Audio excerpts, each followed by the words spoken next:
तुम्हाला पण सारखी-सारखी कोबीची तीच-तीच भाजी नको वाटते का? म्हणूनच ना मी आज एक आजीकडून रेसिपी घेतली. ती नीट ऐकून घेतल्यानंतर वाटलं की खूप छान लागत असेल. तर आज आपण कोबीचा चटका बनवतोय.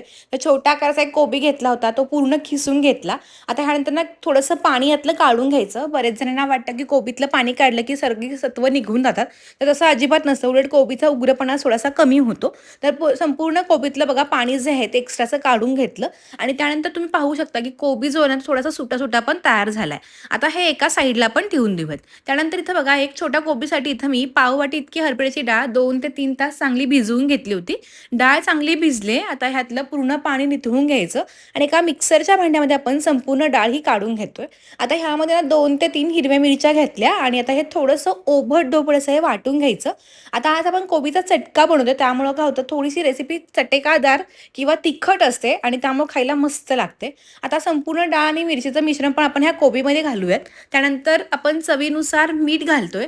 थोडीशी साखर घालायचं आणि हे सगळं बघा चांगलं असं मिक्स करून घ्यायचं. आता हे संपूर्ण बघा सगळं चांगलं असं मिक्स झालंय. तुम्हाला चमच्यानं करणं शक्य नसेल तर तुम्ही थोडंसं हाताने पण करू शकता. आता हे एका साइडला ठेवून देऊयात आणि आता आपण खमंग फोडणी करूयात. चटका म्हटलं की थोडंसं तेल जास्त येतं. त्यासाठी इथं बघा 2 मोठे चमचे तेल घेतलं. अर्धा चमचा मोहरी, अर्धा चमचा जिरे आणि पुन्हा एक मिरची थोडीशी मोठी-मोठी चिरून टाकली. पाव चमचा हिंग घातला. तुम्ही हवं तर हळद पण घालू शकता.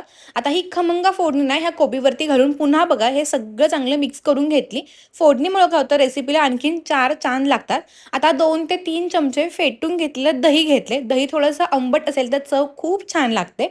मिक्स करून घ्यायचं. दही किती लागेल किंवा आवश्यकता असेल तर तुम्ही आणखीन एखाद दुसरा चमचा घालू शकता.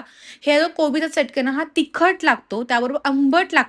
मस्तपैकी चव खमंग लागतो आणि आंबट, गोड, तिखट असा चटाकेदार कोबीचा चटका तयार झाला. वरून भरपूर सारी कोथिंबीर घालायची आणि साइड डिश असू दे किंवा तुम्ही मस्त कोशिंबीरसारखी तुम्ही ही सर्व्ह करू शकता. तर नेहमी-नेहमी कोबीची भाजी करण्यापेक्षा हा कोबीचा चटका ना खूप छान लागतो. आजची रेसिपी कशी भेटली हे कमेंटमध्ये कळवायला विसरू नका. धन्यवाद.